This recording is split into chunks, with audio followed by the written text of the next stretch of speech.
Do you know who you are, where you came from? I do. It's important to know who you are and where you came from.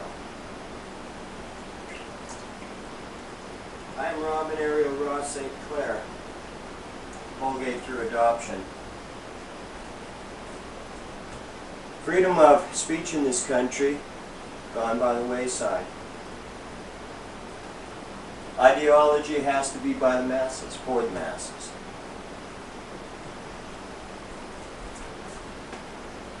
I wrote a book called Pray Courtesy of the United States Government, and they took away my bank accounts and my good name. I did a radio show in relation to that book, and they took away my security clearance and my jobs. But that doesn't mean that you give up hope or that you quit doing what you need to do. The world's changing. And the elite think that they know what they're doing. They believe that they can have a one world order, a dictatorial order. One where they speak and you do. A direct quote from Mr. Bush. If this were a dictatorship, it would be much easier if I was a dictator. Isn't that a shame? That the belief in the majority, the belief in humankind, the belief in our heritage, and belief in who we are is not as mighty as the sword. It's not as mighty as their armies. And it's not as mighty as economics. I pray one day that we can stand tall and salute our proud flag and remember our past.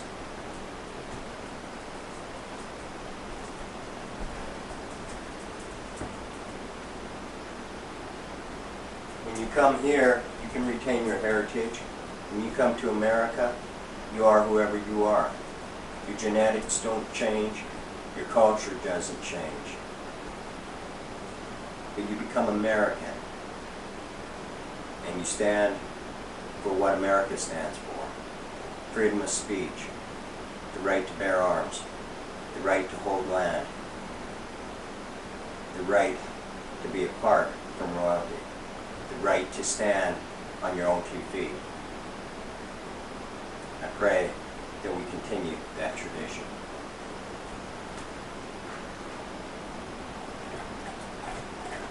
You can sing 2 national anthems and be proud of both.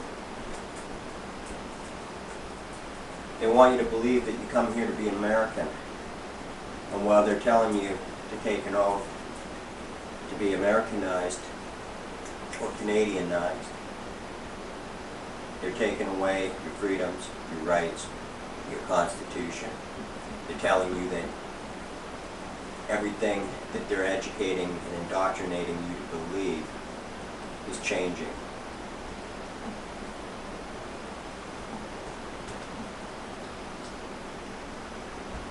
On May 9, 2007, Mr. Bush signed into effect a law, 2 directives, National Security Directive 51,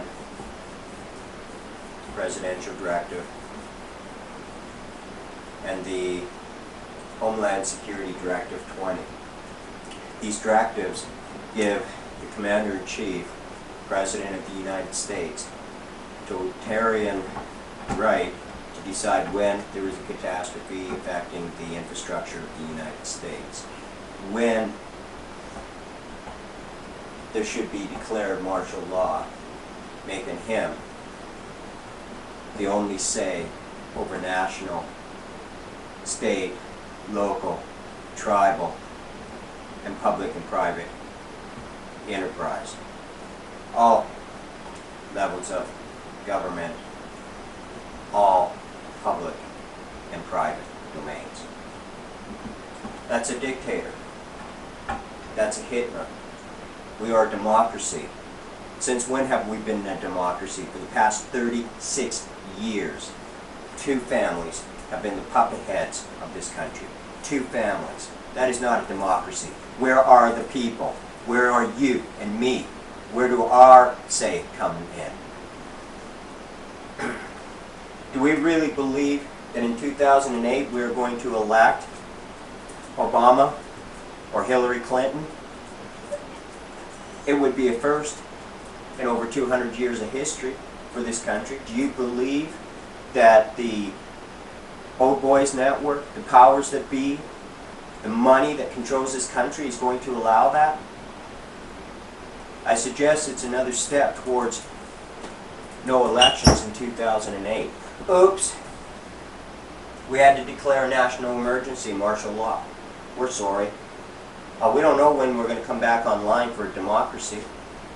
A democracy is many people, many ideas coming together under many parties to decide what is best for this country. And the majority speaks. Not one, not two, not a few, not a handful. The majority. Elections have to be fair and honest, and we talk about doing that in Iraq. We have gone into a country that may have had some atrocities, yes. You show me a government that hasn't committed some atrocities. They were stable. They were not warmongering. They were not a threat to the United States. Look at that country now. We have devastated it completely and irrecoverably.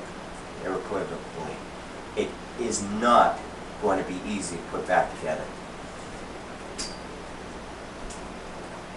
I ask that you pray for this country, that you know who you are, you stand proud. I ask that you pray for the United States. I ask that you pray for Canada, and I ask you to pray for the world. There are many things that are going to occur in the next year, and one of them very easily could be martial law. Martial law allowing for a dictator for the first time in the history of the United States.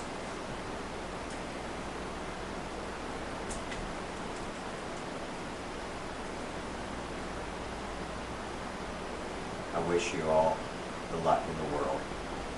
God bless America.